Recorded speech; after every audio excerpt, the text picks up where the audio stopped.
अस्सलाम वालेकुम नाज़रीन। अच्छा, आज हम बात करेंगे पीटीआई के हवाले से। पीटीआई का जो है, कह रहे हैं कि पीटीआई की जो मकबूलियत है वो कम हो गई है। पीटीआई के जो गुज़िश्ता एक मार्च निकाला था, उसके बाद जो तासुर ये आ रहा था कि पीटीआई की जो मकबूलियत है उसमें कमी आई है। पीटीआई के लोग उस वक्त जो है, उस दिन जो सबके सामने है, पूरी आवाम के सामने उस दिन क्या हुआ था। इस वक्त हम बात करेंगे कराची में कल होने वाले महंगाई मार्च के हवाले से। इसमें दो पहलू पे मैं पहले बात करूंगा। इस वक्त मेरे साथ मोहम्मद साकिब साहब जो सीनियर साफ़ी हैं, उनसे बात करेंगे। सर, क्या समझते हैं कि पीटीआई का जो मकबूलियत का एक गिराव था, कह रहे थे पहले ऊपर जा रहा था, फिर अचानक जो है वो मार्च के बाद नीचे गिर रहा था। अब क्या समझते हैं कि वो पीटीआई अपनी मकबूलियत या अपनी जो असर रसूख है वो अभी भी मौजूद है, बाकायदे है कि नहीं? जी, बहुत शुक्रिया कादिर, आपने मुझे इनवाइट किया। मेरी नाक़िस राय के मुताबिक तो देखें, जो भी पॉलिटिकल पार्टीज़ हैं वो अपनी तरफ से कोशिशें कर रही हैं, चाहे वो पाकिस्तान पीपल्स पार्टी हो, नून लीग हो, तहरीक इंसाफ हो। इस वक्त तहरीक इंसाफ को एज ये हासिल है कि वो अपोजिशन में है, तो अपोजिशन जमात के होने के नाते वो भरपूर तरीके से कोशिश करिए कि लोगों को निकाला जाए, और इस वक्त जो महंगाई है उसको इशू नंबर 1 बनाकर उसके तहत लोगों को बाहर निकाला जाए और अपनी मकबूलियत में इजाफा किया जाए। और जो कुछ जो उनसे गलतियाँ हुई हैं, जो उनकी मुआशी पॉलिसियाँ भी रही हैं, मेरा ख़्याल है कि वो काफ़ी हद तक उनसे मुल्क को और आवाम को भी नुकसान पहुंचा। लेकिन इसके बावजूद भी अब वो ये कोशिश कर रहे हैं कि अपना जो मौक़िफ़ है, अपना जो एक व्यू पॉइंट है वो लेकर जाएं आवाम के पास और उनको बाहर निकालें। महंगाई उनका सबसे बड़ा हथियार है। जिस कदर महंगाई होगी, जिस कदर पेट्रोलियम मसनूआत की कीमतों में इजाफा होगा, दीगर जो खाने पीने की अशिया की कीमतों में इजाफा होगा, उसका बराह रास्त फ़ायदा मेरे ख्याल में पाकिस्तान तहरीक इंसाफ उठाने की कोशिश करेगी। अच्छा साकिब, एक और चीज़ मैं आपसे पूछूं। पीटीआई का एक नैरेटिव था जब हुकूमत से उनको निकाला गया, उसके दूसरे दिन इतनी बड़ी आवाम बाहर आई, उसके बाद मार्च भी निकाला गया। उस मार्च में कहा गया, पूरे आपने देखा पंजाब और सिंध में जो है उनको बाकायदे रुकावटें दी गई, लोगों को नहीं निकलने दिया गया। अब क्या समझते हैं, अगर ये रुकावटें ना होती तो उस तादाद में इमरान खान जो दावा कर रहा था कि 25 से 30 लाख लोग कराची पहुँचेंगे, तो क्या समझते हैं वाकई में वो मकबूलियत, अगर इनको रुकावटें ना होती तो इतनी तादाद में लोग इस अभी तो कुछ और सिनेरियो बन गया है, क्योंकि अब तो पेट्रोल में महंगा हो गया है, सब कुछ महंगा हो गया। तो इमरान खान के कहीं ना कहीं जो बयानिए को एक तरह से एडवांटेज है कि वो जो बयानिया दुरुस्त साबित हो रहा है। अब क्या समझते हैं कि इमरान खान वो तादाद लेके अब इस्लामाबाद पहुंच सकते हैं अगर इस वक्त रुकावटें ना डाली जाए?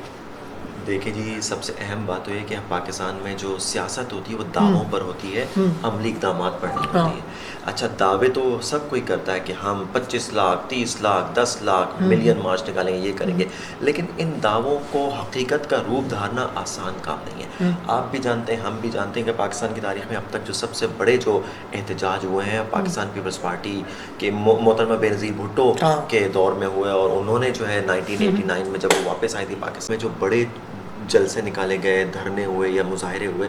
मोहतरमा बेनज़ीर भुट्टो शहीद जब मुल्क वापस आई थी, और लाखों की तादाद में जिनको इनके मुखालिफिन भी और उनके जो चाहने वाले वो सब मानते हैं कि लाखों की तादाद में इतना बड़ा मजमा हमने नहीं देखा। तो उसके बाद कोई बहुत बड़ी तादाद में, देखिए इसके लिए करैक्टर चाहिए होता है, उसके लिए जो है आपको बताना पड़ता है कि हमारे पास ये गेम ऑफ एक्शन, ये प्लान ऑफ एक्शन है, ये हमारे पास पूरा आवाम का एक लाहे अमल मौजूद है।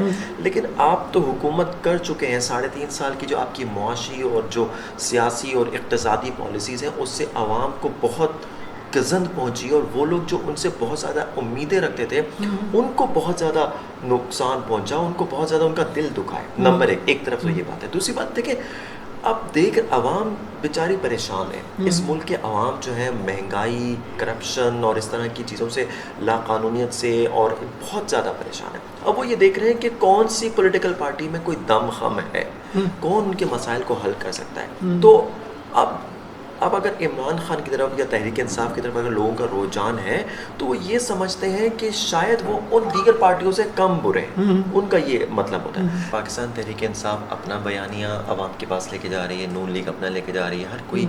ये इस वक्त जो है बयानियों की जंग है, जो इसमें और इसमें जो एक कहना चाहिए कि एक अफसोसनाक बात यह है कि हर पार्टी जो है ना वो एक पावर पॉलिटिक्स के लिए कि वो किसी तरह इक़्तिदार में आना चाहती है। इक़्तिदार में आकर वो आवाम के मसाइल हल करे या ना करे वो तो दूसरी बात है, लेकिन वो इक़्तिदार में आना चाहती है।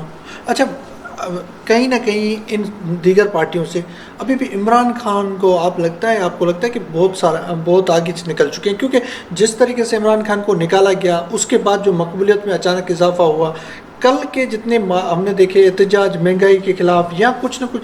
लेकिन अगर मैं एक और बात कहता हूँ कि अगर इमरान खान शारा फैसल पे अगर अकेले निकलें तो मुझे लगता है कि अवाम खुद ब खुद इकट्ठी हो जाएगी।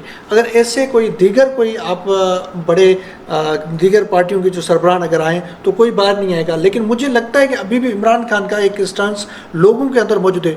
आप क्या समझते हैं, वाकई में ऐसा है? ये मेरी राय है, मैं अपनी राय ये बता सकता हूँ कि इस वक्त इमरान खान का कुछ न कुछ, इमरान खान को लोग उन पार्टियों से ज़्यादा पसंद करते हैं।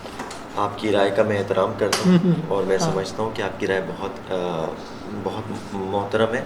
लेकिन देखें, दूसरी बात यह है कि हकीकत यह है कि इसमें कोई शक नहीं है, इमरान खान की जो शख्सियत है उसका कैरिस्मा मौजूद है। इमरान खान को बहुत सारी एज हासिल है और लोगों की बहुत बड़ी तादाद उसको अब भी पसंद करती है।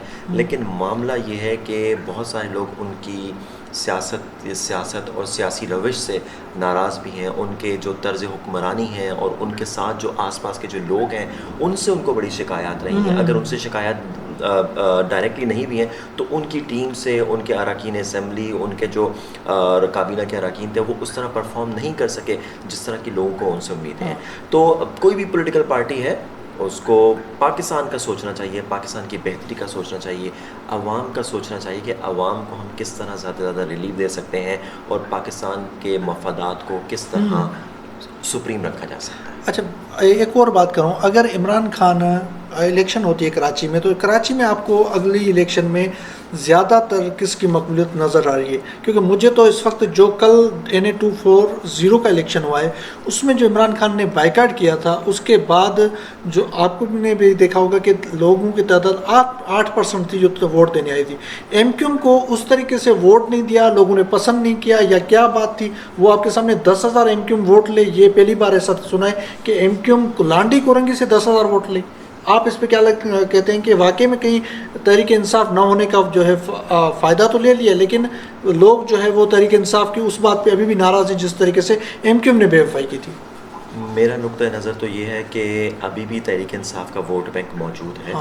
कराची में वोट बैंक मौजूद है, लोग बहुत बड़ी तादाद में उनको वोट देना चाहते भी हैं। लेकिन आप देखें कि जो 8% अगर वो यहाँ NA 240 में वोट डालने की शरह रही है तो इससे अंदाज़ा होता है कि लोग तमाम ही सियासी जमातों से बेजार हैं। तो सही बात है, सही बात है। तमाम ही सियासी जमातों से इसलिए बेजार है कि उनके अंदर जमहूरियत नहीं है। ठीक है। उनके अंदर जमहूरियत जब पनप ही नहीं सकी, वो जमहूरियत की बात कैसे करती हैं? सही बात। और फिर आपने देखा कि लोग अपने मसाइल के लिए परेशान हैं, पानी, बिजली, गैस, इस तरह के मसाइल, दीगर मसाइल से उलझे हुए इस शहर के जो शहरी हैं वो तमाम ही सियासी जमातों पर अपने अदम एतमाद का इजहार कर रहे हैं। वो ये बता रहे हैं कि आप हमारे मसाइल हल करने में नाकाम रहे हैं, आप सिर्फ बातें करते रहे हैं, अब तक अमली इक़दाम नहीं किए गए हैं। चाहे वो तहरीक इंसाफ हो, पीपल्स पार्टी हो, MQM आपके सामने है, PSP का अब तक कोई, मेरा ख्याल है कि कोई वो ज़्यादा मकबूलियत नहीं बना पाई है। और दूसरी जानिब जो वायलेंस जो हुआ है, आपने देखा तहरीक लब्बैक, PSP और MQM की जो कारकुनान का जो वायलेंस हुआ, इससे पता चलता है कि बल्दियाती इंतखाबात के दौर में तो और भी ज़्यादा खुदा न खासा वायलेंस होगा। ये तो उन तमाम लोगों को सोचना चाहिए जो कि इस मुल्क में इस्टेब्लिशमेंट है, सिक्योरिटी इदारे हैं, उनको सोचना चाहिए कि हम आखिर करेंगे क्या, आने वाले इंतखाबात में क्या लाए अमल होगा हमारा। सही है, ठीक है, बहुत शुक्रिया साकिब भाई, आपने अपना तज्जिया पेश किया। नाज़रीन, बात करेंगे तहरीक इंसाफ के एक और मैं खबर दूंगा अगले वीलॉग में, या कल तक मैं आपको बहुत बड़ी खबर दूंगा कि इमरान खान अपना लॉन्ग मार्च दूसरा कब निकाल रहे हैं। एक और साकिब भाई ने अच्छी बात की कि यहाँ के जो लीडर हैं वो अपने अवाम में इतना नहीं जाते या अवाम से इतनी इंटरेक्शन नहीं है, जिसकी वजह से अवाम का एतबार जो है लोगों से, जो बड़े बड़े लीडर हैं, मुख्तलिफ पार्टियाँ हैं, उनसे ख़त्म होता जा रहा है। तो इसलिए चाहिए जो इमरान खान का अपना वोट बैंक है, लोग इमरान खान को वोट देते, लेकिन जो यहाँ पे मकामी लोग हैं कराची के जो मकामी लीडर हैं उनको भी चाहिए कि इमरान खान का एक नैरेटिव उन लोगों तक पहुँचाएँ और ख़ुद जाएँ, उन लोगों के मसाइल हल करें, मसले क्या हैं। लेकिन जब इक़्तिदार में आए थे 3.5 साल हमने देखा था कि इमरान इस्माइल को भी हमने कहीं नहीं देखा था, किसी से जो है वो मिलते जुलते नहीं देखा था। उसके अलावा जितने भी MPs MNA थे उनका भी रवैया कुछ अजीब था लोगों के साथ। अच्छा, आज जब आपने 3.5 साल के बाद कराची के लोगों को भी जब भरोसा किया तो कराची के लोगों ने आपको दोबारा उसी तरीके से लोगों ने रिस्पॉन्स किया, आपके लिए निकले, आज भी निकले, कल भी निकले। और हमने देखा था जब इमरान खान को यहाँ से निकाला गया था जब हुकूमत से, तब भी लोग निकले थे। अब सोचना यह है कि कराची के लोग जो है वो क्या इस पार्टी को आने वाले दिनों में वोट देंगे, और दूसरा ये कि क्या किसी और पार्टी को देंगे। लेकिन मुझे लगता है कि अभी भी तहरीक इंसाफ की मकबूलियत मौजूद है, इसलिए जो है ग्राउंड लेवल पे जो ज़रूरत है काम करने की, तो इसलिए जो है उनके रवैये जो लीडरान के उनकी तब्दील करने पड़ेगी, जो मकामी लीडरान है। मुझे इजाज़त दीजिए और दीगर जो लोग हम आपसे बात करते हैं, और हमारा जो चैनल है उसको ज़रूर सब्सक्राइब करें, ताकि जो बेल आइकन है उसको भी दबाएं, ताकि हम आपको मुख्तलिफ जो अपडेट होगी तहरीक इंसाफ के हवाले से को हर लम्हा व लम्हा खबर आप तक पहुँचाते रहेंगे।